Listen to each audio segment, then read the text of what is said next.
보면은 여기 A1이라도 여기 쭉 있잖아요. 없을 수도 있어요. 네. 여기서 둘 중에서 한 군데만 있고 아니면 없을 수도 있고. 다시 해서 A 쪽에 A 쪽에 있어요? 네. A 어디? A1 그리고 B 쪽에는요?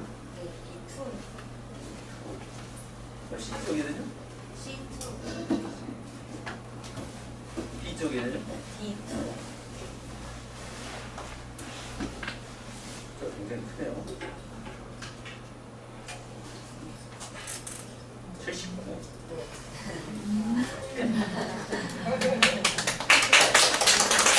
이게 이제 아마 교육계 쪽에서 그 교육에 관한 그 특허 내신 분은 아마 저 이유는 없지 않을까 싶습니다. 이거 돈이 너무 많이 들어서 좀 약간 후회를 하기는 했는데 원래 이게 영재원 공부를 하다 보면요, 애들이 그 이진법에 대한 마스크가 좀 있어요.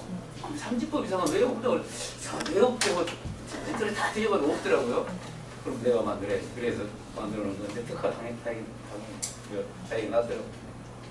왜 특허를 냈냐면 애들이 처음에는 안 내려고 그랬어요. 근데 선생님 너가 저기 가면 어떡해요? 그러니까 아 맞아 그렇게 책을 다 여기 쪼가서 저는 책을 주로 전부 제가 집필을 하는데 일반적인 문제들도 있지만 대부분은 제가 거의 다 많이 만듭니다. 근데 그게 굉장히 힘들어요. 그것도 스토리텔링 형태의 문제 같은 경우에는 거의 또 불가능하다고 보시면 돼요. 근데 일부 이렇게 뭐 각색을 할 수 있겠지만 그런 차원에서 시작을 하겠습니다.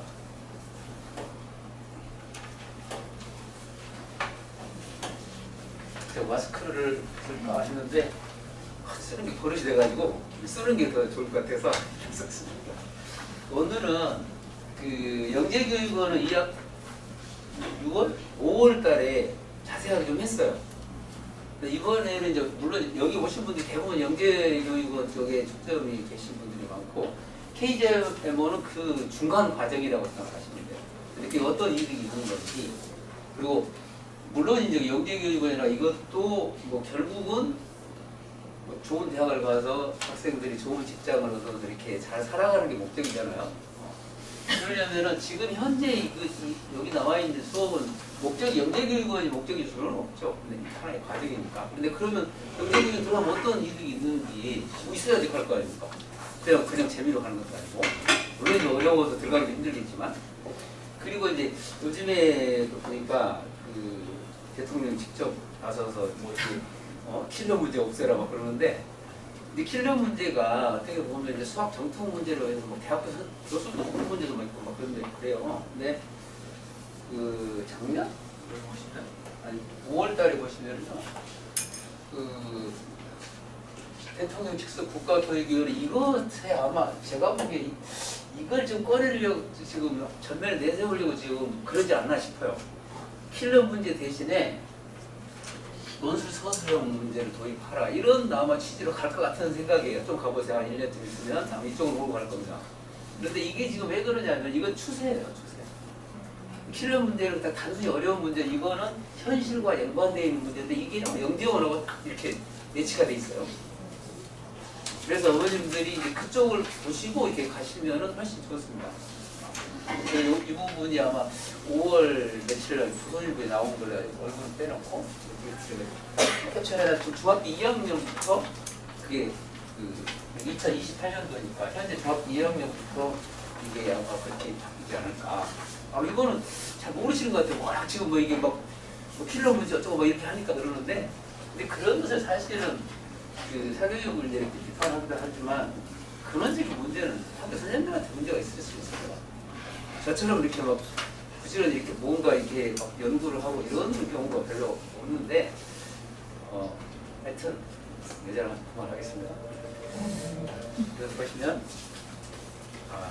오늘은 이제 KJMO 쪽에 약간 이게 핀트를 맞추는데 결국은 영재원 쪽에 초점이 있는 거고요. 그것을 길게 보면은 좋은 대학교 이쪽에 좀 맞추고 있습니다.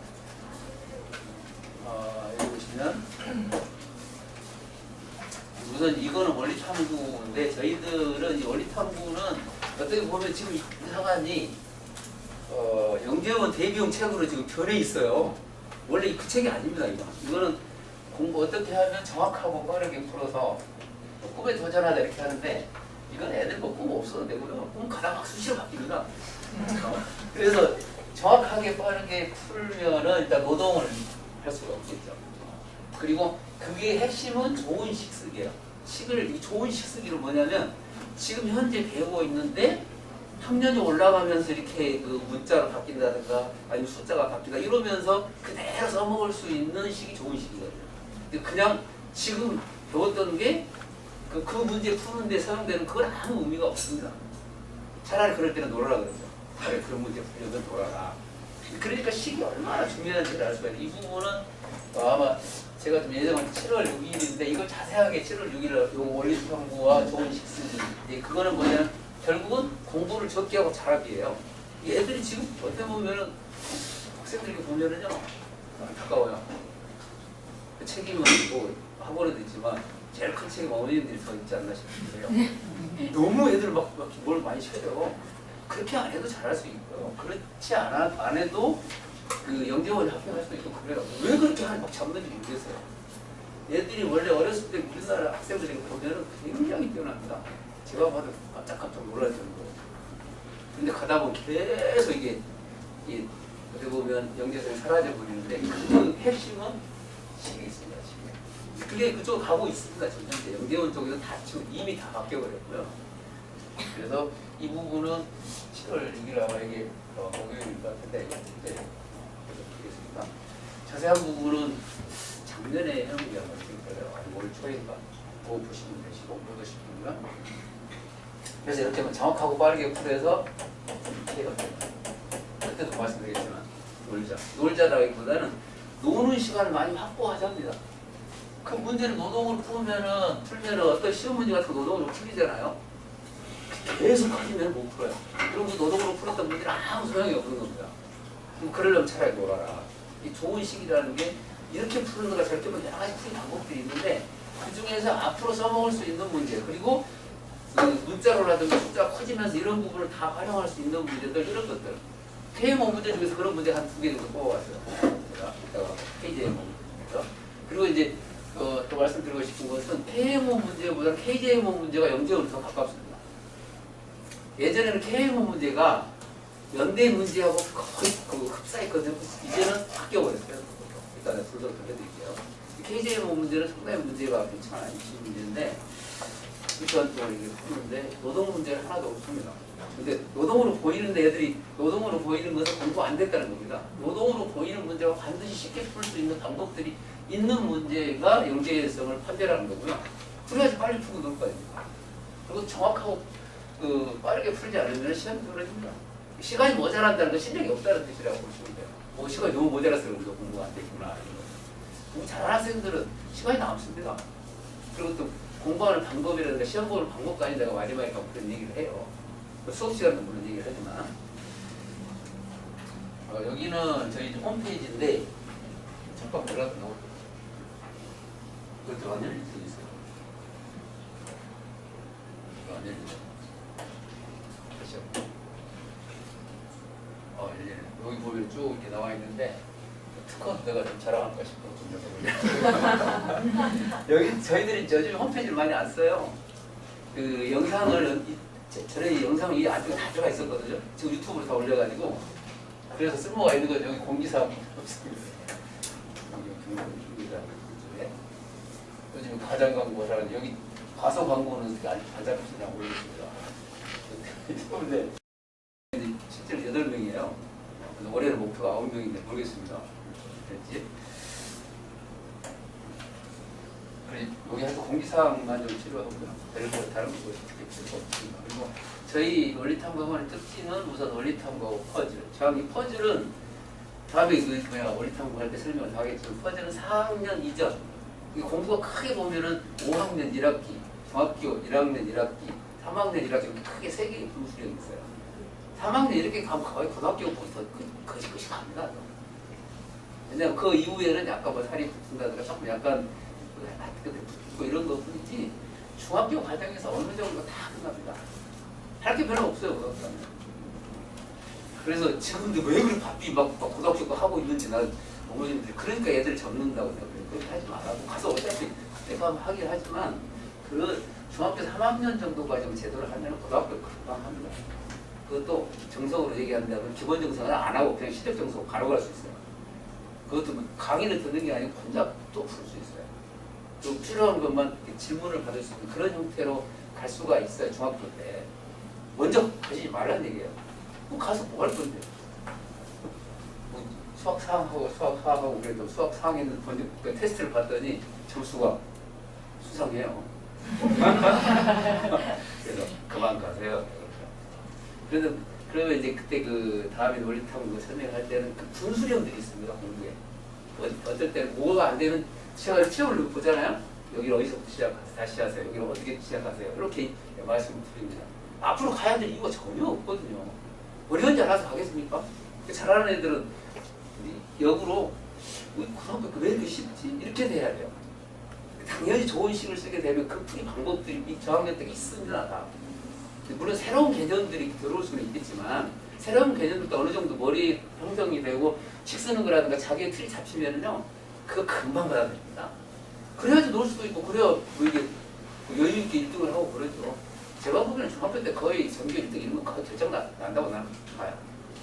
더 이상 뒤로 물러설 수 없을 정도로 수학 공부를 잘하는 애들이 있습니다. 근데 단지 선행을 너무 빨리 가서 안 되고 그리고 보는 되고 그렇죠. 원리탐구에서 정확하고 신속한 이 전부 과정 중심입니다. 시험에는 좀 더디죠. 온라인으로 전부 제가 수업하는 거 전부 다 올라가 있습니다. 그 책 교재는 거의 95% 정도는 제가 전체가 쓰거든요. 그리고 전자칠판 이게 지금 설명용으로 쓰지만 수업 시간에도 이게 쓰고 여기 나와 있는 자료들 이따 뭐 몇 개씩 보여드리겠지만 다 전부 다 파일화 돼 있어서 그러니까 굉장히 수업 시간이 절약돼 있고 쓰는 시간이나 이런 부분은 거의 없다고 보십니다. 그 수업 방식은 그 매입 평가와 종합 평가 있는데 이게 굉장히 중요한 역할을 하는데 이걸 간과하시는 분들이 있어요.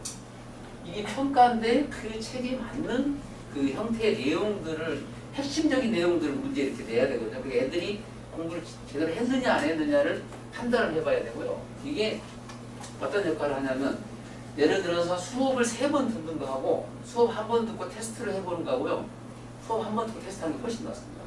근데 어머님들 마지막에 가면 종합평가가 있어가지고 놓고 수업이 빠지는데 그럼 지금까지 했던 수강료의 반쯤은 날아갑니다.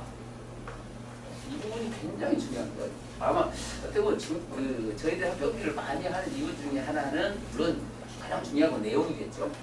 그 이외에 그 절차입니다. 쓰는 거, 식 쓰는 거 이런 것들 그리고 마무리 짓는 것들 어차피 시험은 본인들이 보는 거기 때문에 그게 이제 본인들이 스스로 이렇게 깨우쳐 가는데 시험에 입학하면 제가 시험 문제 어떤 거 나오는지 그 별 신경을 안 씁니다. 왜냐하면 잘하는 애들은요 아무리 바꿔도 다 찾아가요. 그게 좋은 식을 쓸 줄 아는 학생들 그런 경우는 내가 알아요.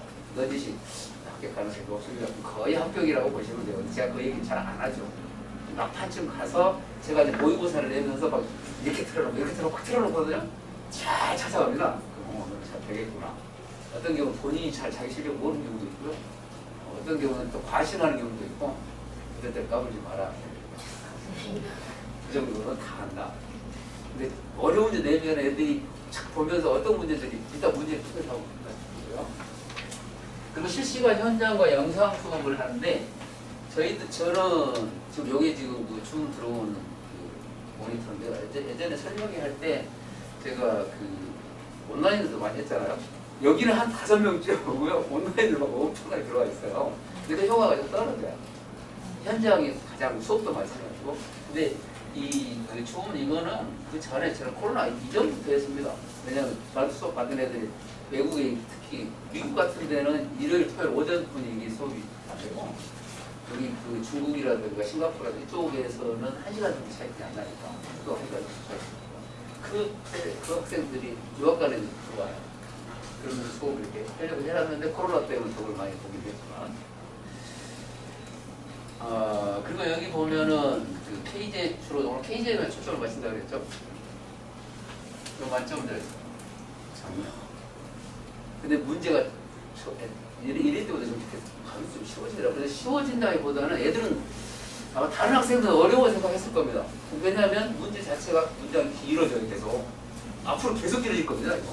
근데 이제 그 유감인 건 단답형이어서 원래 단답형으로 하면 안 되거든요. 단답형에서 이제 그 2차 시험이 있어야 되는데 2차 시험이 없는 게 가장 많고 내용으로서는 다른 게 비교가 안 됩니다. 제가 봐서 노동으로 그냥 푸는 문제는 없습니다. 노동으로 보이죠. 뭐요? 보이는데 노동이 노동으로 보이면 본인의 실력이 없다는 얘기입니다. 노동으로 보이는 문제를 금방 풀 수 있는 방법도 있어요. 그 내용을 쫙 읽어보면. 근데 그런 것을 알아야지 공부를 잘한다고 할 수 있어요. 그러면 다른 애들 노동을 막 하는 시간이 엄청나게 많이 걸릴 거잖아요. 그래서 금방 하고 놀죠. 그러니까 목표가 놀지 않죠. 노는 시간을 많이 확보하는 거죠. 그래서 공부 잘하는 학생들 그렇게 많이 안 합니다. 시간적으로 많이 하는 게 아니에요.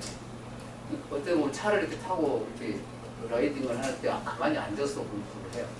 머릿속에 넣고 저는 언제 공부를 제일 많이 하냐면 산에 올라가서 제일 공부를 해요. 여기서 그 아침에 한 새벽 6시쯤 난 아침이라고 하면 다른 사람 새벽이라고 그러니까 새벽이라고 그러는데 아침에 나와서 이렇게 하다가 정리를 하고 이렇게 애들이 이렇게 수업을 하잖아요. 그럼 애들이 이해를 잘 못해요. 왜 그러지? 근데 그거 이제 머릿속에 넣어놓고 살에 올라가면서 이 녀석이 여기에서 이렇게 설명을 하면 이해를 잘 하겠구나. 그래서 그 한 책들이 이렇게 만들어 놓은 게 어떻게 보면 원리탐구 같은 경우에는 수십 번 겪었습니다. 이렇게 얘기를 하는데 수십 번이 아니고 수백 번 갖고 문제 하나하나 이렇게 보면서 그리고 될 수 있는 문제를 줄여야 되거든요. 문제가 많은 어떻게 보면 제가 보기에는 문제가 비슷비슷 다 거의 똑같아요. 다른 애들은 공부를 참 안 되는 애들은 다 다르나 보이죠. 공부 잘하는 애들은 딱 보면 어디에 가는 거네? 이걸 찾아서 가는 거죠. 그래야 공부를 잘하는 거죠. 그러면 머릿속에는 텅텅 비어있어요. 머릿속에 공식이 들어있는 애들은 너희들은 무조건 시험에 떨어진다. 머릿속에는 공식은 외우는 게 아니고 공식은 만드는 거다. 머릿속에서 딱 보면 생각하면 금방 만들어요. 그래야지 그 다음 응용력이 생기면서 찾아서 가는 거죠. 그래서 아무리 지박해도 다 찾아요. 머릿속에는 없습니다. 기껏해야 근해공식 정도? 근데 그것도 근해공식 다 이거 하지 않으면 못하게 해요. 그래서 모든 시험들은 그런 형태로 되어 있어서 여기 보시면은 서울대 참 작년에 올라올 정도인데 이거는 그 한 달 전에 했던 분석으로 제가 여기 이제 분석을 해보시면 교대도 전혀 완전히 변경을 했어요. 여기는 교대 3학년 안 보시는 거 아시죠? 4, 5학년 3학년들 제가 보면 잘했어요. 왜냐면 작년 재작년에 포트폴리오를 할 때 3학년들 4명이 합격을 했어요. 깜짝 놀랐어요. 이전에 한두 명 합격을 했는데 갑자기 4명이 합격, 이게 무슨 일이지? 포트폴리오니까 이 학년별로 이렇게 뽑을 수가 있잖아요. 시험부터 다 같은 건 아니니까. 그래서 작년에 이제 3학년들이 대금 올려왔어요. 그렇게 뒤쫓치고 다니면 안 되죠. 그 항상 사람은 약간 앞서가야 돼. 너무 앞서가도 안 되죠. 저는 너무 앞서가가지고 어떤 거 한 10년 전에 만들어도 책이 지금 최신 책 하기도 하고 그렇거든요. 근데 조금은 앞서가야 되는데 그 작년 같은 경우에는 너희들 시험 보면 너희들 다 떨어진다고 했거든요. 진짜 다 떨어졌어요. 한 명이 마지막까지 갔는데 한 명이 면접부터 떨어졌어요. 아마 작년에 3학년 한 명도 없지 않았을까. 아니면 재작년에 3학년들 합격한 애들이 가서 제 실력을 발휘하지 못해서 바꾸지 않아요. 한 30년 이상 된 게 바뀌었거든요. 여기를 그 다음에 서울대하고 연대는 6학년하고 중일을 여기 보시면은 물론 여기 서울대는 예전부터 서술형인데 이게 서술형은 그냥 서술형이 아닙니다. 막 한 문제 막 두세 페이지씩 돼요. 이렇게 나와요. 제가 나온 책보다 더 길어요. 근데 그걸 통해서 수학 문제가 어디에 들어있는지 알아야 되잖아요. 그냥 KMO 같은 딱 한 줄, 두 줄이 돼요. 그 문제, 그 시험 문제하고 20문제가 한 장이 앞뒤로 딱 한 장인데 KGM은 그러면 2장이에요. 가면 계속 늘어날 겁니다. 그건 앞으로 추세니까. 보시면 전부 다 서술형이죠? 교대도 이제 서술형이 하나, 둘, 셋, 넷. 단답형이 2개. 옛날에 20, 예전에는 20문제였어요. 1번부터 5번까지가 수학, 6번부터 10번까지 과학, 11번, 15번까지 정보 이렇게 돼 있다가 수학, 과학, 정보 분야의 문항이에요. 저게 15문제가. 5문제는 수학이면 수학 5문제가 추가되는 거예요. 과학이면 과학 5문제가 추가되고 이렇게 돼 있는 건데 이 부분도 그 변별력은 좀 있었어요. 근데 전부 다 거의 다 한달뿐이었어요. 근데 나는 작년에도 이렇게 갈 줄 알았는데 갑자기 변한 겁니다. 서울대 제가 많이 그런 얘기 했거든요. 서울대 형태로 모든 부분이 따라간다. 전에는 이 연대가 서울대보다 훨씬 연계원 들어가기 힘들었어요. 지금은 역전했는데 아까 여기 나와 있는 이 학생 중에서 그 연대 지금 있잖아요. 서울대하고 연대 공통으로 합격하는 학생이 5명 있었어요. 그 중에서 내가 이제 그 특징들이 있으니까 영재원 특징이 영재고 특징하고 연계됩니다. 그래서 그 서울대는 과학고 쪽하고 연결이 되고 연대 쪽은 경기과학고 쪽하고 가까워요. 그래서 애들 성향에 따라서 그냥 그 KMO 형태 수학을 많이 푸는 학생들은 연대 쪽으로 많이 가라하고 그냥 그 선행은 덜 돼 있지만 상당히 융합적인 사고방식이라고 새로운 현상 이런 것들을 잘 파악하는 애들이 서울대로 가는데 예전에는 연대가 압도적으로 많았죠. 5명 중에 18명이 떨어질 확률이 굉장히 높잖아요. 3명이 그쪽으로 갔어요. 2명만 나왔고. 근데 또 하나의 특징이 있습니다. 서울대 같은 경우에는 그 먼저 포트폴리오를 먼저 내는 게 아니고 연대는 먼저 포트폴리오를 먼저 내고 그 다음에 그 2차 면접에서 시험을 봅니다. 근데 서울대는 그 합격생에 한해서 포트폴리오 그 통보 보고서를 내요. 그래서 이게 더 마음이 좀 편할 수 있지 않을까 싶기는 한데 근데 내용이 좀 전에는 완전히 판량이 달랐어요. 지금은 계속 가까워져요. 근데 서울대는 워낙 내용이 기니까 이게 그 내용은 내가 어떤 건지는 아는데 이렇게 해서 조합이 두 문제라잖아요. 그리고 창의력 이렇게 해서 근데 여기는 그 창의력, 기하, 정수인데 아마 내년에는 이게 내가 뭐 조합적으로 변하지 않을까. 거의 맞아요. 그리고 KGMO하고 거의 비슷한 얘기죠. 여기는 KGMO하고 비슷한지 목소리 잘 안 들으시는 거 보면 네. 그 KGMO 같은 경우 서울대 쪽에는 내용이 막 융합돼서 계속 나오기 때문에 문제 복원은 안 돼요. 애들한테 얘기를 들어서 내가 이거 이런 뭐라고 이거 조합이네. 이건 이거 조합 이렇게 얘기를 하는 거고 그 고대 쪽에는 그 전에 말씀드린 20문제인데 6문제를 들었는데 아마 올해도 이렇게 갈 가능성이 높아요. 어느 학부모님이 이제 그게 정확한 소리인지 모르겠지만 출제위원들이 바뀌었다고 이렇게 말씀드리더라고요. 제가 보기엔 저는 그런 데 전혀 신경 안 씁니다. 왜냐면 앞에 그 추세를 보면은 여기 따라가요. 그리고 여기는 또 문제가 뭐냐면 수능도 여기 따라갑니다. 이게. 그래서 이 서술형 형태로 갈 수밖에 없고 논술 서술형 형태로 그러면 중요한 건 식습니다. 식을 쓰려면은 이론이 강해야 되잖아요. 문제를 많이 풀어가 소용없습니다. 그 많은 문제를 통해서 이론을 습득한 학생이 있고 그 이론을 통해서 그 많은 문제가 아무리 많은 문제 나와도 풀 수 있는 학생이 있고 누가 이기겠습니까? 그 수많은 문제를 다 풀겠어요. 그러니까 시간이 없는 거죠. 그러면서 공부를 못해요. 근데 놀 시간도 없고 생각할 시간이 없는데 어떻게 공부 잘하겠습니까? 그냥 기본적으로 가겠죠. 그래서 보면은 이 전에는 내가 이거 문제 풀었고요. 이번에 이거 문제 두 문제를 풀어드렸는데 이번에는 이거 똑같은 문제 두 개로 KGMO 문제를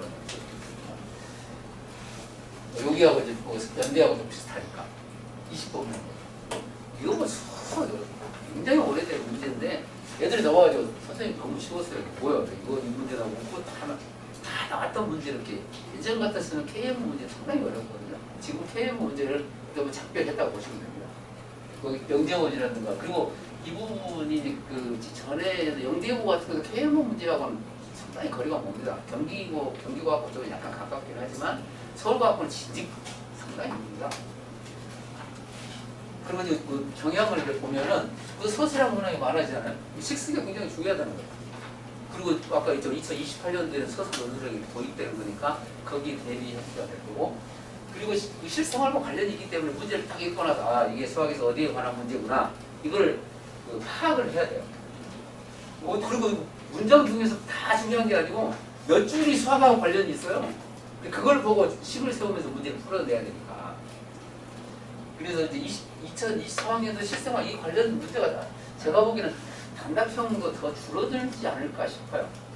그리고 여기 보면은 정보인데 수학하고 연관된 정보도 나오고 근데 과학하고는 연결이 안 됐는데 아마 올해는 과학하고도 연결된 문제가 나오지 않을까. 근데 수학은 그 정보나 과학 쪽에 이렇게 문제들 같은 문제들이 많이 나오고요. 근데 역으로 이 과학이 여기서는 그러니까 정보라든가 과학 쪽에는 좀 덜 영향을 받죠. 서울대는 달라요. 과학하고 수학하고 완전히 분리돼가지고 과학만 나오고 수학만 이렇게 나오는데 그래도 물론 이제 과학을 하려면 물리나 이쪽 같은 경우는 이제 수학적인 실력이 바탕이 돼야 되겠죠. 그래서 서술형이 많아서 이게 면접이 굉장히 중요한 역할을 했습니다. 다행히 이제 서울대 연대는 지금 한 명도 안 떨어졌는데 그 교대 쪽에서 많이 떨어진 데가 1.5배였는데도 그 걸려있는 학생들이 많기 때문에 면접 잘 안 되는 학생들이 있어요. 평소에 잘 내다가 면접관에 누르고 오는지 갑자기 낯선 사람들이 오면 낯가림이라고 그러잖아요. 그래서 그 시험에 떨어지더라도요 11번 이렇게 가는 게 좋아요. 원래 그 서울영대고 같은 경우는 2학년 때 가서 한번 떨어져 보기도 하고요. 3학년 때 합격 이러는데 물론 1학년 때 합격하는 학생도 있어요. 제가 보기에는 지금 거의 혹시 1학년 때 합격한 학생인데 거의 찍어놓은 학생은 한 명 있습니다. 지금 현재 6학년인데 아마 내년쯤에 합격할 가능성이 있죠. 하여튼 이게 뭐랄까 식 쓰는 게 얼마만큼 중요한지 그리고 현실과 연관시키는 게 얼마나 중요한지 근데 그런 문제만 계속 푼다고 해서 되는 게 아니에요. 기본적인 바탕이 되는 이론을 알고 있어야 돼요.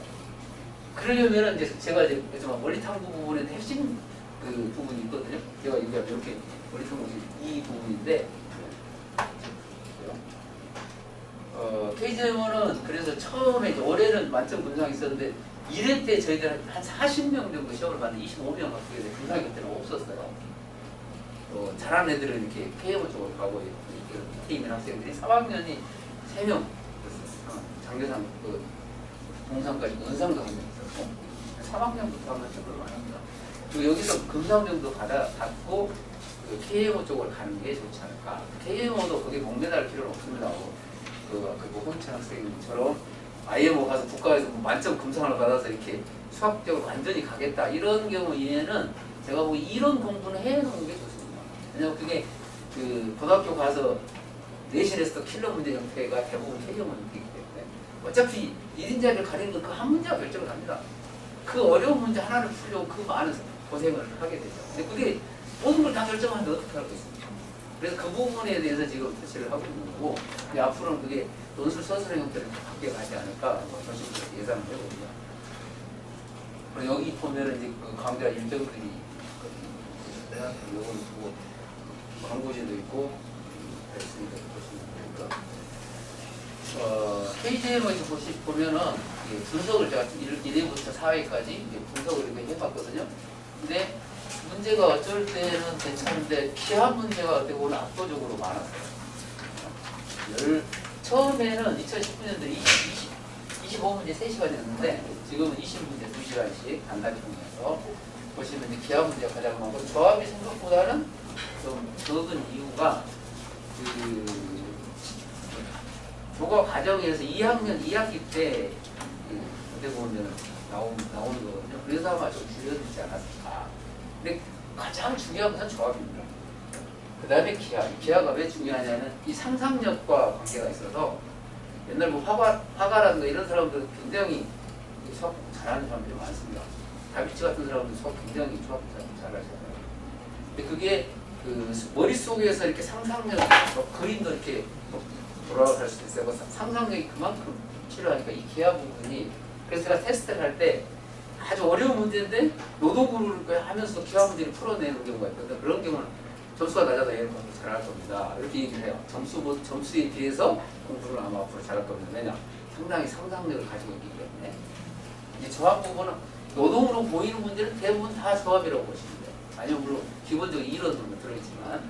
그래서 그 KGM은 뭐 성대라든가 또 들으면 또 당연히 와요.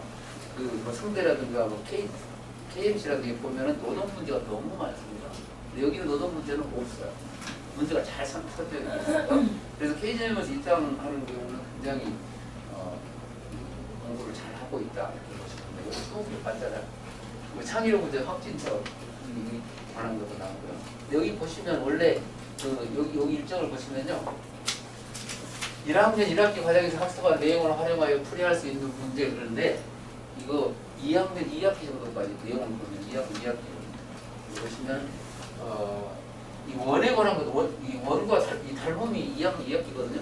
그래서 제가 KGMO라든가 영재원도 마찬가지입니다. 그래서 물론 서울대라든가 연대 쪽에는 3학년 때 이렇게 있어야 얘기한 거고 그 거대 쪽에 2학년 2학기까지 그 닮음이라든가 원이 나오면 도형이 굉장히 어렵습니다.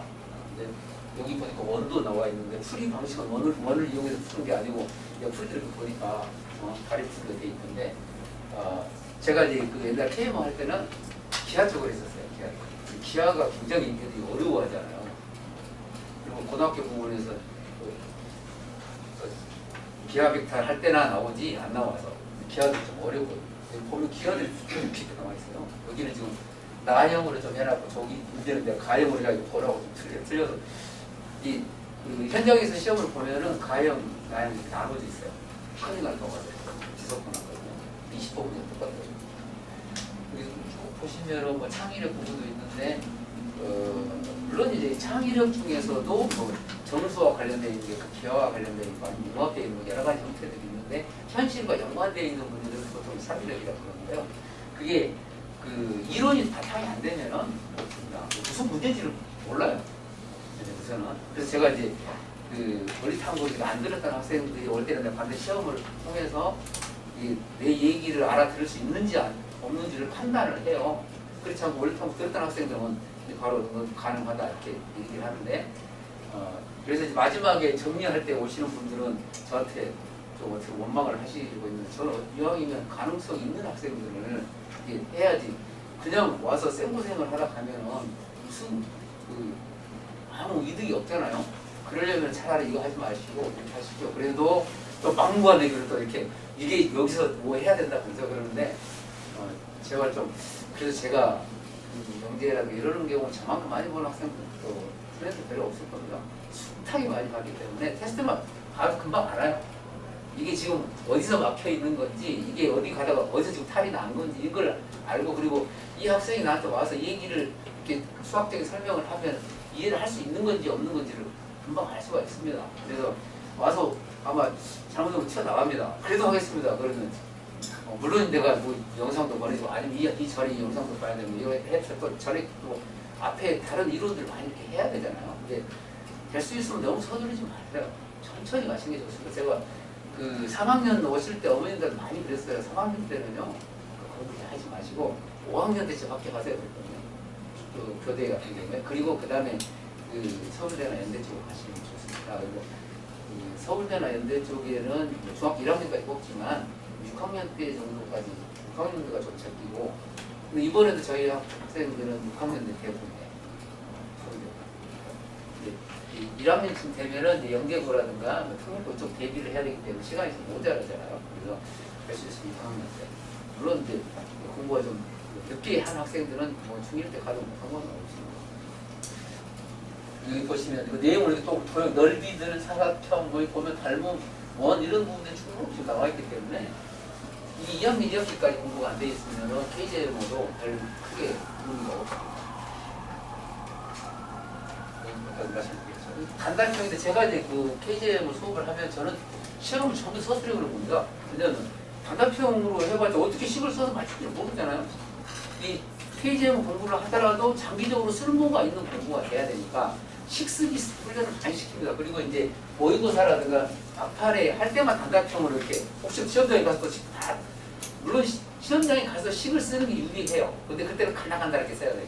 근데 여기서는 서술을 쭉 많이 써야 되기 때문에 시간이 오래 걸릴 수가 있어서 일단 그 단답형으로 하는 것은 마지막에 가서 한두 번 정도 전부 제가 그 수업하는 건 전부 다 서술입니다. 물론 개념할 때만 일부 단답형이 있긴 하지만 그 2010년 1월 이후 출생입니다. 작년에도 작년부터 현장 시험이에요. 원서 접수가 좀 시작됐습니다. 7월 25일까지니까 저희들은 이제 크게 이제 그 보면은 뭐 이거 간단히 얘기할게요. 원리 탐구 크게 보면은 원리 탐구 쪽은 그 창의 교과 시험화 사고력 파트가 있고 시험은 대부분 이쪽이죠. 근데 KGM은 이쪽보다는 이쪽입니다. KGM은. 그리고 그 교과 과정에서 한 3단계 정도 돼 있고 3단계 이전에 저희들이 여기 나와 있는 개념 단계도 굉장히 어려워요. 그 대신에 개념 단계를 하기 전에 계산해서 필요한 부분들이 있거든요. 그런 부분들을 이렇게 하면서 단계가 올라오는 여기 나와 있는 2단계 지금 KGM은 어디냐면 이쪽이에요. 여기 해당하고 그리고 영재원에서 서울대라도 연대는 원리 93학 디지털이 마지막 파이널이고요. 그리고 여기 SLP는 교대예요, 교대. 네, 알겠습니다. 근데 지금 촬영을 이렇게 하고 있어가지고요. 여기 보기가 좀 힘드는데 어머님은 좀 촬영을 하는 걸 돌려놓으면 좋을 텐데. 여기 이 부분을 차례차례 말씀드리고 그래 가장 핵심은 원리탐구 2라고 보시면 돼요. 아까 내가 말씀드렸죠. 이게 지금 중학교 영역이긴 하지만 웬만한 고등학교 영역까지 거의 다 포함되어 있다고 보시면 돼요. 거기서 약간 숫자가 바뀌고 다른 내용들이 들어가고 이렇게 해서 하는 거지 이론은 거의 이쪽에서 끝나지 않을까. 보시면 우선 이제 그 사고력, 그 심화 사고력 쪽에 보면은 저희는 초등학교 과정 고등학교 분이 없습니다. 중학교 과정 하는 이렇게 해서 이제 여기가 핵심이고 여기는 좀 어려워요. 그래서 교대는 여기서 그 조합이 좀 많이 나오거든요. 조합해서 그다음에 엑셀 이렇게 넘어가고요. 선행으로서는 총 2-2 정도. 그리고 여기 이제 중간에 끼어드는 게 KJM으로. 그러니까 이게 안 돼 있으면 다 모든 게 다 별 효과가 없어요. 근데 어머님들이 꼭 이거 좀 빨리 좀 하시고 이렇게 오시면은 그 시험에 설령 떨어지더라도요 공부하는 도움이 굉장히 많이 되거든요. 뭐 합격하면 좋지만 그 합격 불합격을 떠나서 앞으로 본인이 어떤 공부를 하는 데 있어서 도움이 돼야 되지 않을까요? 도움이 되는 쪽에서 이렇게 하는 거고 그리고 시험이 보는 가장 큰 어떻게 보면 이득이 뭐냐면은 효율성이 있어요. 시험이 닥치면은 이 아무래도 긴장이 되면서 공부를 좀 많이 하게 되잖아요. 그리고 다시 또 보게 되고 또 시험을 보면 또 하게 되고 이렇게 해서 시간에 대한 효율성이 굉장히 많아서 시험을 한번 치고 나면은 애들이 많이 변합니다. 물론 저희들도 원리탐구 이거 끝나고 나면 애들이 굉장히 많이 변하는데 보면은 문제가 쉬워 보여요. 어머니 딱 보면 여기 문제 쉬워 이거 다 풀 줄 알아요. 그 문제를 풀으려고 하는 게 아니라 그 문제를 통해서 앞으로 어려운 문제를 푸는 방향성을 제시를 하는 겁니다. 다음 노동으로 물론 풀 수도 있어. 노동으로 풀면 그냥 딱 넣어버립니다. 그거 이렇게 풀까를 차라리 놀아라. 공부를 하되 그게 도움이 될 수 있어야 되잖아요. 그래서 물론 제가 이제 그러다 보면 합격을 하는 거고 저는 철저하게 공부에 도움이 되느냐 안 되느냐 그리고 이 학생이 들어와서 저한테 배워서 앞으로 도움이 될 건지 아니 그걸 판단하는 거지. 물론 그 합격 가능성도 보기는 합니다. 근데 그게 안 되는 경우에 이렇게 우기시면 반드시 다음에 후회를 해요. 애들이 어떻게 보면 뭐랄까요 지쳐서 쓰러져요. 후유증이 옵니다. 될 수 있어 무리하지 마시라는 거예요. 그래야지 장기적으로 갑니다. 이게 공부 저학년도 이게 초등학교 때 다 해가지고 바로 대학교 가는 것도 아니잖아요. 또 고등학교 공부 많이 해서 뭐 할 겁니까? 그때 가서 어려운지 할까요?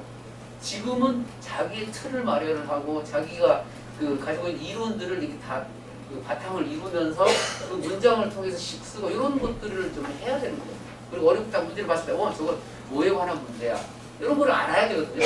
그래야지 고등학교 가서 그 문제를 가서 애들 대부분 천상이야. 고등학교 왜 이렇게 쉬워요? 그래서 내가 수업 시간에 얘기했지 않았는데 이거 하고 나면 고등학교를 할 게 없다고 얘기를 하지 않았는데 그거보다 더 체감 되게 더 쉬운가 봐요. 그래서 괜히 올라가지 말라는 겁니다. 괜히 그 자부심은 뭐 그건 자부심도 아니에요. 그냥 쓸데없는 거예요. 그리고 이제 그 서울 여기가 이제 교대는 4학년이니까 여기는 초6, 중1 여기는 월 1까지 가고요. 물론 여기서 안 되는 여기까지 못 가면 이렇게 해요. 그래서 승산은 있어요. 대부분 여기를 거쳐서 이렇게 그리고 여기를 많이 안 거쳤다 그러면 서울대 서울 영재고 합격하고 다시 이것도 듣게 한 학생도 딱 한 명 있었어요 작년에. 저 여기 이름 중에 하나 저기 있는데 이게 이제 어떻게 보면은 굉장히 이제 어려우면서 고등학교 영역까지 포함되어 있는 상당히 어렵습니다. 근데 이름 중간에 동그라미 쳐가지고 잘 모를 수 있었어요. 대부분 알아요. 그래서 이제 서울대라든가 연대를 가려면 이쪽이 이제 필수고, 근데 대부분은 이게 굉장히 여기가 잘 돼 있으면 여기도 그렇게 어렵지는 않습니다. 근데 물론 어려운 부분이 있는데 저 원래 일을 하고 있는 애들 수혈을 하라 그랬더니 뭐 거의 시험에 이거 왜냐면 중요한 부분 다 나온다고 하는데도 못해요.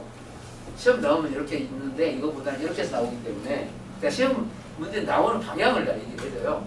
이런 이론은 이렇게 해서 나오니까 이 부분을 할 때는 이렇게 이론을 전개를 해야 된다. 근데 그러니까 그런 내용들을 알고 있는 학생들하고 모르고 있는 학생들은 문제를 많이 푼다고 그걸 알 수 있는 게 아니거든요. 문제 형태들이 공식을 외우게 되면 그렇게만 푸는 줄 알아요. 근데 이건 공식 아니야. 이거 더하기로 돼 있는 거고 빼기로 할 수도 있어. 내가 시험 낸 다음 더하기로 이렇게 공식 나와 있는데 빼기로 내버리면 이건 어떡할 거야? 근데 그런 것까지 다 적응이 돼야 됩니다. 근데 그게 다 완성됐을 때 시험 문제하고 관련이 없어요. 합격은. 어떤 문제가 나오든 항상 물론 이제 재수가 있으려면 똑같은 문제가 나와요. 근데 그런 것은 재수가 있어서 그 문제 때문에 합격하는 거 아닙니다. 근데 어머님들이 밖에 있다가 거기서 올리통고 이래서 무슨 문제 나왔다 그러고 또 우르르 저거 들어와요. 그건 별 의미가 없습니다. 그 없다 해도 어머님들 또 왜 그런지 모르겠어요. 근데 공부를 제대로 하고 나면은 어떤 문제가 나오든 별 의미 없이 다 풀 수가 있습니다. 그리고 이쪽에는 이제 KMO 이론, 그리고 여기는 영재고 쪽에 이론 이렇게 돼 있어서 저희 이제 시스템은 고등학교 가는 데까지만 있고 고등학교 이후의 것은 없습니다. 안 보여서 좀 죄송합니다. 거기 다 있어요. 여기서 이제 개념 단계인데 이제 KGM은 여기고요. 그리고 금방 만점 받으려면 한 요 정도까지 정확히 이해하는 버전 단계 여기까지 와야 돼요. 여기까지 딱 해놓으니까 연상까지 그러니까 잘하는데 근데 여기까지 중상 도전까지 가면 고등학교에 할 게 없어져 버립니다. 그러니까 보면은 단계가 보면은 그때 뭐 머리 탐구 할 때도 하겠지만 가장 중요한 거 5-1, 그다음 중 1-1, 3-1. 여기서 뭐 예를 들어서 이게 소위수분해 같은 게 여기서 돼야 돼요. 뭐 숫자 크게 이런 건 답이 말씀드리고 이거 딱 기계적으로 돼야 될 부분이 있고 기계적으로 해서는 또 안 되는 부분이 있어요. 그렇게 하다 보면 애들이 창의력이 깊기 때문에 기계적으로 이렇게 딱 돼야 되는 부분과 아닌 부분을 구별을 해서 하면은 시간이 이렇게 남습니다. 그리고 속도가 굉장히 빨라져요. 시간이 이렇게 다른 공부 잘하는 애들 공부를 적게 하는 게 아니고요. 훨씬 양은 많은데 시간을 짧게 하는 거죠. 공부하는 방법들이 다르기 때문에. 문제 금방 풀어내는 거예요. 오늘은 그 문제를 여기서 풀 리가 없습니다. 이 원리 탐구는 그때 가서 하고 이제 지금 영재원 시험 볼 사람들은 이제 어떻게 보면 이제 막차라고 봐요. 그러니까 이때 막차라고 보거든요. 근데 여기 여름방학 때 원리 2가 하나 있어요. 여기 하고 나서 이제 그걸 가시면 되고 그래도 여기서 잘 배우는 학생들이 있긴 해요. 그때 테스트를 통해서 가능성이 받아들여요. 그리고 KGMO 같은 여기가 이제 마지막 전부 다 뭐냐면 영재고 영재교육을 하는 이유는 뭐 영재고라든가 아니면은 내신에서 가장 상위권 문제를 풀려고 하는 학생들 1인자가 되는 거죠. 1인자가 되려면 어차피 뭐 다른 문제 풀고 한 문제가 모든 걸 다 결정을 해버려요. 그 문제를 쉽게 풀어내느냐 안 하느냐는 어느 정도 정확하고 빠르게 푸느냐는 그런 틀까지도 다 마련돼 있어야 돼요. 시간이 모자란다? 그거는 공부 잘하는 애들은 시간이 모자랄 리가 없죠. 그리고 여기는 94에서는 탐구보고서가 여기 이거 아까 했던 그게 여기 있어요.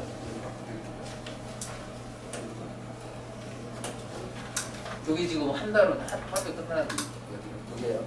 이거 있으면 마스크카드 이렇게 해서 이렇게 이론을 다 정리를 하고 지금 마스크카드 만드는 방법이라든가 하는 방법이 다 있어요. 근데 모르니까 말씀드리지 알고 나면 말씀이 아니고. 그래서 아까 보여드리고 어머님들 모를 것 같은 말씀이 그거 애들 딱 보고라면 그래요 이해를 해요. 그 30법도 있지만 30법도 40법도 있어요. 50법도 지금 다 있어요. 이거 변리사님한테 보내줬더니 11월 1년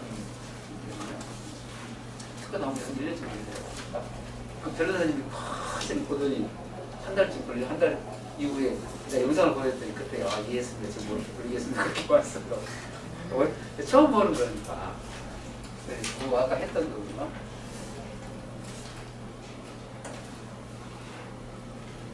네. 그거 보면은 탐구 이게 우선은 탐구 보고서 쓸 때라든가 수리 논술이라든가 이런 것 쪽에 도움이 많이 돼요. 내용들이 조금 전에 그 보면은 문제가 한 페이지 한 문제씩이에요. 근데 그거보다 서울대는 더 길어요. 한 페이지 한 페이지씩 나오니까. 빨리 보러.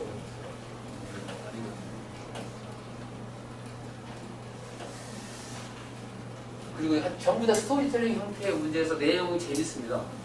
현실과 연관되어 있는데 그게 이제 이론을 바탕으로 하면은 그런 문제도 숱하게 다 이렇게 만들 수는 있어요.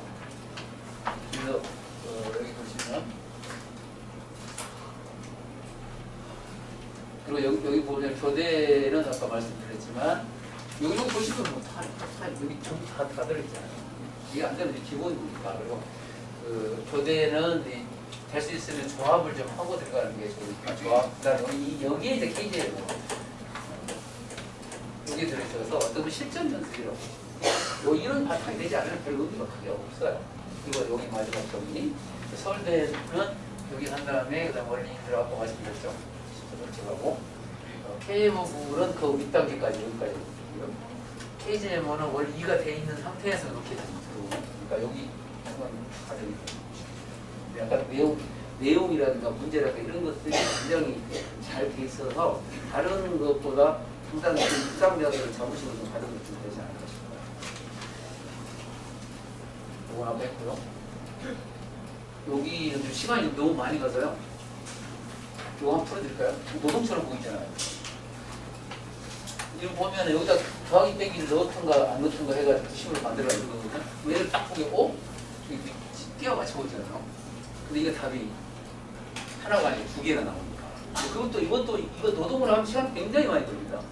근데 여기는 이제 어떤 지법에 관한 이론도 있고, 정수로 영재원 정수로죠.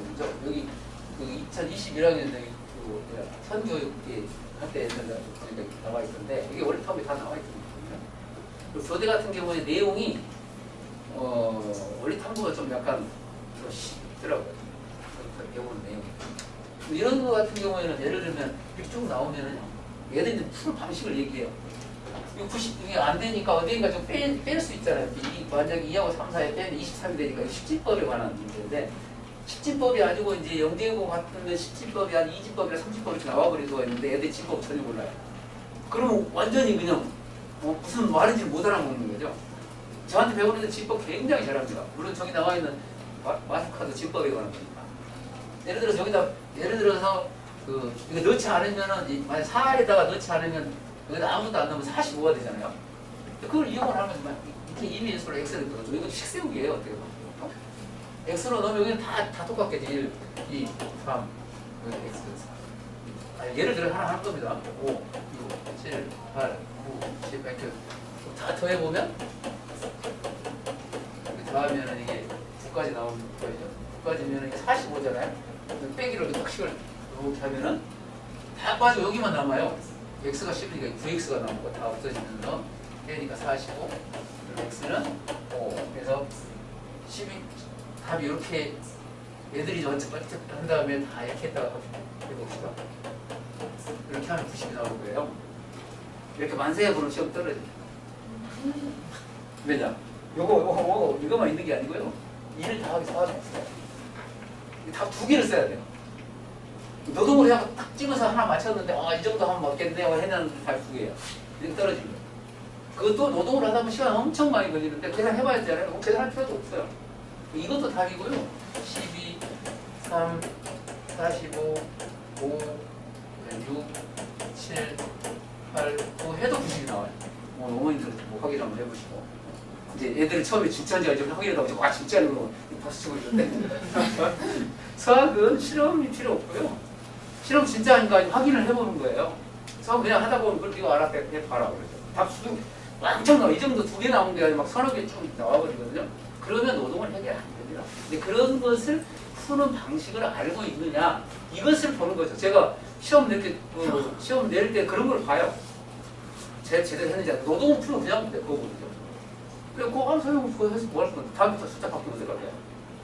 어떤 재수가 좋으면 풀리고 아니면 안 풀리고 그건 수학 공부가 아니죠. 쓸모가 없는 거니까 그런 경우는 공부할 필요가 없다는 거예요. 그러니까 뭐 시험 문제가 나오면 이렇게 똥 맞히는데 당연히 풀 수 있겠죠. 근데 그 문제가 아니라 그걸 숫자가 커지고 또 복잡해지고 그럴 수도 풀 수 있느냐를 보는 겁니다. 풀이 방식이 어떻게 다른 거죠. 이거는 그 예약한 한 달 전에 해서 이게 노동처럼 보이잖아요. 이것도요. 여기 보면은 철사를 구부려가지고 만드는 건데 이게 한복 그리기예요. 애들이 한복 그리기는 처음 보면 모르죠. 홀수점이 중요한지 짝수점이 중요한지 몰라요. 여기는 금방 그릴 수 있어요. 왜 홀수점이랑 짝수점이 이런 게 특징을 알게 되면. 근데 그런데 이건 교과 과정이 없잖아요. 애들이 노동 문제인 줄 알고 여기서 1번 문제 나왔는데 애들이 이거 시간 다 깨먹었어요. 모르는 애들. 잘하는 애들 딱 보면 그냥 금방 나오죠. 이것도 마찬가지고. 이거는 이제 했으니까 나오고. 여기 이제 KCM 문제인데 이건 가형이에요. 가형. 아까 나 나형으로 해놨었는데 예를 들면 1번 같은 게 문제 꽤 길잖아요. KMO 문제보다 훨씬 깁니다. 이렇게 해서 숫자를 다 더해서 보면을 보죠. 어떤 수에서 시작하여 갑자리 수들의 합을 구하고 다시 그 수의 갑자리 수의 합을 구하고 이러한 과정 반복해서 마지막에 한 자리 수가 나오는데 이걸 가지고 이거를 다 해서 갑자리 수 다 더해보고 마지막에 어떤 수가 나오겠느냐 이런 문제예요. 애들 보기에는 열심히 이제 곱하겠죠. 그런 거 그냥 떨어지고 잘하는 애들 그냥 딱 보지만 구 그냥 이렇게 나와요. 무슨 얘기냐면 9의 배수 이론입니다. 이게 갑자리수를 하고 이걸 다 이제 곱하면 숫자가 나올 거잖아요. 판단하는 것은 9의 배수가 나오는 과정을 알고 있느냐 없느냐 물어보는 겁니다. 그래서 이거 풀수 물론 다 계산하면 다 9가 나와요 이게. 근데 이거 9의 배수잖아요. 어차피 다 곱한다 숫자를 다 9의 배수를 할 때는 한 자릿수는 0이 아니고 한 자릿수는 9가 나오겠죠. 이거 문자 보고 나서 다 그냥 나와요. 이게. 그래야 시간이 남죠. 이거 이제 그 120분 중에서 20분 하나에 6분이잖아요. 그러니까 이거 한 5초 정도, 뭐 1분 시간까지 하면 한 1분 정도, 1분 정도 풀어야 됩니다. 이거 문제요? 이거 잠깐 볼까요? 이게 비슷한 문제가 여기 있어요. 여기 이 문제가 어떻게 보면 똑같은 문제라고 보셔야 돼요. 여기는 엄청나게 많죠. 하나, 둘, 셋, 넷, 다섯, 여섯 자리면서 그걸 6자리를 929번을 곱하면은 각 수를 다 자리를 합하면은 마지막 한 자리수 얼마 이런 거죠. 다 구조가. 근데 다 9 이렇게 쓰지 말고 왜 그런지 설명을 쓰라고 해요. 설명을 써서 그런 거예요. 이거는 그것보다 훨씬 어렵죠. 그러니까. 이것보다 다 한참 낮은 단계의 문제인데 애들 보기에는 굉장히 어려워 보이는데 오 시간 엄청 모자라는데 이거 공부 못하는 겁니다. 근데 그 대신 이 문제를 풀 때 다만 떨렁이게 쓰면 물론 시험장에 가서 다만 떨렁이 쓸 수가 있죠. 전부 다 10을 쓰라고 왜 그러는지가 10을 쓰라고 그래요.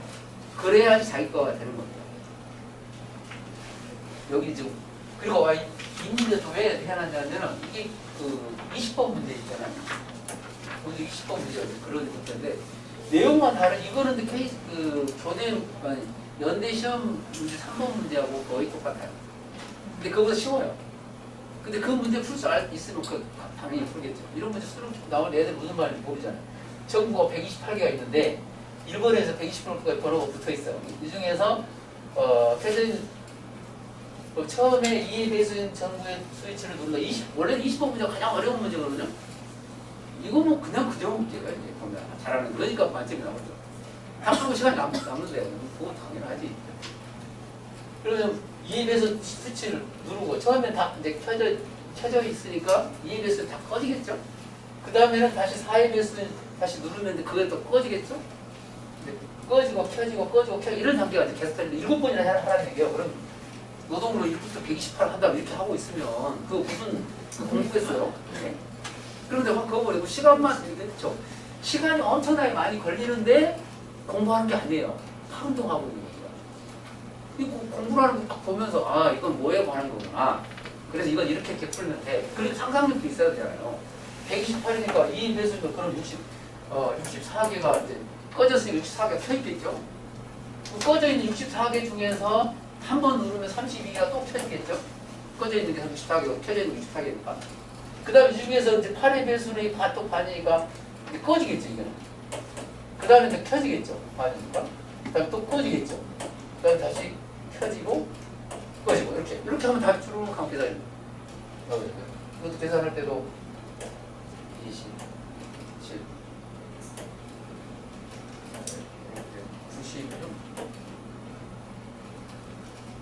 106, 102, 21, 85, 85. 이런 문제 잘하는 학생들은요, 이런 거 몇 분 안 걸립니다. 그리고 이제 어려운 문제라든가 자기 안 배웠던 문제도 있죠. 그걸 쫙 보면서 이렇게 짚으니까 시간 주면 다 풀어요. 어떻게 하든 간에. 그러니 만점이 나오죠. 근데 1회 때는 만점이 안 나올 줄 알았는데 만점이 한 명 나왔더라고요. 1회 때는 내가 다른 사람들이 나한테 그랬어요. 1회 때 100점짜리 엄청나게 많다고 그러는데 그랬단 말이에요. 내가 내기 할까? 한 명도 없어. 그래서 한 명 나왔어서. 찍어서 마신 것 같아요. 왜냐면 그게 한국 그리기인데 내가 제일 잘하는 게 한국 그리기라든가 이 집법이거든요. 근데 걔들은 한국 그리기 몰라요. 근데 잘하는 애들 그걸 알아요. 그 이론이 얼마나 중요한다는 걸 알아요. 근데 문제는 얼마든지 그 이론을 통해서 많은 문제를 만들 수가 있는데 애들이 그걸 모르는 겁니다. 그러니까 엄청 어렵다고 그러죠. 근데 그 가장 기본적인 것은 그게 나오는 바탕이 되는 그 수학적인 원리를 파악하고 있어야 돼요. 아까 금방했지만 저 어머님들 말씀하니까 신기하잖아요. 그 파악하고 나면 아무것도 아니에요. 근데 그걸 왜 누가 안 만들었는지 일단 그게 또 의문이시긴 해요. 내 생각일지 모르겠지만 제가 하고 나니까 별로 어렵지가 않더라고요. 거의 생각은 한 일주일 정도 했는데 만드는 것은 하루 동안 거의 다 만들었어요. 근데 이런 것, 이런 뭐 예를 들어서 이렇게 해놓은 건데 그 문제가 아까 말씀드렸지만 이 문제고요. 이게 이런 형태로 나온 게 원래 그 연대가 이런 형태로 나왔습니다. 이거는 뭐 영수증 왔다 갔다 하는 이런 형태로 내용이 바뀐 것 뿐이지 똑같은 문제예요. 이게. 그런 형태들이 그 문제 안에 들어있는데 그 기본적인 이론들을 잘 파악하고 있으면 공부량이 그렇게 많지 않아도 그 문제를 다 풀 필요가 없어요. 딱 보면 이거 어떤 문제네 금방 알죠. 근데 그런 힘을 길러야지 수학 공부가 되는 거지. 그냥 쓸데없이 막 문제 많이 풀어가지고 어떻게 찍어서 맞추는 건지 뭔지 모르고 동그라미 치고 이게 공부겠습니까? 그러니까 애들이 시간이 없어 허덕거리면서 숙제 다 해야지 그 많은 걸 다 풀어야지. 그러니까 애들이 얼굴이 찌들어지죠. 그렇다고 공부 잘하느냐. 저는 그래요. 학원 선생님들이 해야 할 일은 뭐냐. 애들한테 공부량을 줄여주는 겁니다. 적게 하고 잘할 수 있게 만드는 겁니다. 그리고 자기의 목적을 달성할 수 있도록 그렇게 해야 되는 게 목적인데 거꾸로도 있습니다. 애들 괴롭히고 문제 많이 풀리게 하고 이게 지금 학원의 폐해라고 그러는데 그게 진짜 폐해죠. 그렇게 하면 안 된다는 거죠. 근데 그 부분에 대해서는 7월 6일 다시 상세하게 이게 이런 그때는 문제가 좀 쉬워요. 쉬운 문제 그거 쉽게 물론 여기도 제가 풀어주니까 쉽기는 하겠지만 굉장히 애들 입장에서 어려운 문제죠. 그러면 이제 그 영재교육원이랑 KGMR 공부하는데 그 공부 방법은 뭐냐면 식습입니다. 그래서 단답형이 이렇게 풀면 그 의미가 없습니다. 좋은 식을 써야지만 학년이 올라가면 공부량이 줄어질 거고 그 생각이 많은데 그 생각이 그 선생님이 해야 할 일은 애들이 풀이를 방법 지 마음대로 풀 수 있어요. 그 중에서 이게 더 좋다. 이거는 이렇게 만약 이렇게 풀면 다음 이런 문제가 안 풀릴 거야. 이렇게 하면 이렇게 틀어서 내면 이건 안 풀린다 이 문제가. 그래서 좋은 식이라고 이런 것도 물론 식성이죠. 그 시간을 많이 혼자 생각할 수 있는 시간이 많아야 됩니다. 예를 들어서 애들 공부할 시간이 없다? 잘하는 애들은 차 타고 가면서 하고요. 어디 놀러 가서 갑자기 생각하다가 물론 이제 잘못하면 이제 넘어지기도 하고 그렇죠. 그런데 그렇게 해야 되고 그다음에 주의할 사항은 면역적 문제죠. 즉 답을 외워서 쓰지 마. 그 공식을 외워서 공식 집어넣지 말라는 겁니다. 공식은 머릿속에 들어있으면 그 쓰레기통이 돼요, 거기가. 새로운 문제 나오면 절대로 못 푼다. 공식이 어디가 있으니까 물론 아주 복잡한 부분도 있을 때 그 뭐 대학교나 가서 볼 수 있겠지만 초등학교나 중학교에서 무슨 공식이 필요해요. 머릿속에 공식이 하나도 없더라고요. 그리고 반반 써서는 안 되고 그리고 지나치는 산행 좀 가면은 할 게 없고 고등학교 때 할 수 없어져요. 지금 왜 벌써 합니까? 근데 어떤 분들은 그런 얘기를 해요. 가서 몇 바퀴 돌고 나면 이해를 갑니다. 천만에 수학이 어렵구나. 그럼 선 놔버리더라고요. 똑같은 문제 계속 묻는 거죠. 그렇게 해서는 안 된다는 거예요. 그리고 그냥 어려운 문제를 푸는 그 노동대회가 있어요. 지금 요거 얘기하고 안 돼. 그런 데는 하지 말라고 그래요, 아예. 차라리 KGM은 그런 문제를 제가 보거든요. 문제를 만들어. 그 대신 제가 보기에 비슷한 문제들이 너무 많기도 하지만 그 시험 문제 하기가 쉽지는 않아요. 그리고 이제 영재교육을 준비하는 게 이런 점 뭐냐면 우선 영재고나 과학고 준비해서 조대 정도 합격하면은 조대 수학을 합격하면 제가 보면 8분 정도는 넘어선다고 보십니다. 그 정도 실력을 갖춰야 됩니다. 그래서 가기가 쉽고 물론 서울대 수학으로 합격해야지 떨어지는 일은 아마 없을 겁니다. 연대에도 마찬가지고 탐구 보고서 쓸 때도 특히 도움이 되고 어차피 탐구 보고 써야 되니까 그걸 고등학교에서 써야 되거든요. 통 쓰는 거 그리고 아까 말씀드린 수능 2028년도부터는 수능에서도 논술 서술형이 나오기로 지금 돼 있는 상태니까 아마 지금 여러모레 그쪽으로 가고 있지 않을까 싶어요. 근데 뭐 킬러 문제 내는 게 아니고 현실과 연관된 부분이 변별력이 상당히 있거든요. 그리고 영재적으로 합격하는 학생들은 시간이 기가 막혔습니다.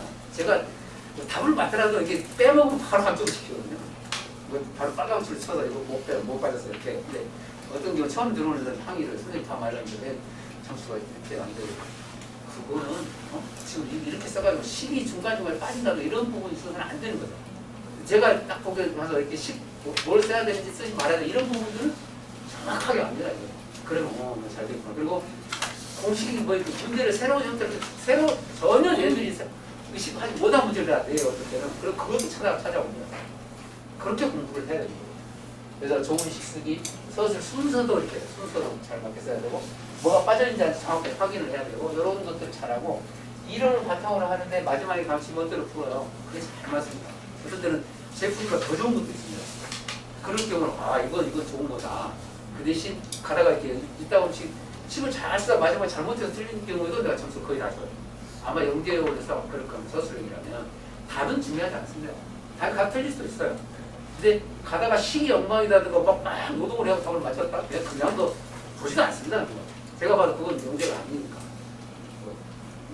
지식 노동자 정도 되겠죠? 요거 좀 제가 잘하는 것 같아서 그만하고 애들. 근데 다행히 이제 애들이 저한테 어렸을 때부터 쭉 배우는 학교를 많이 해서 가서도 아마 잘하리라고. 감사합니다.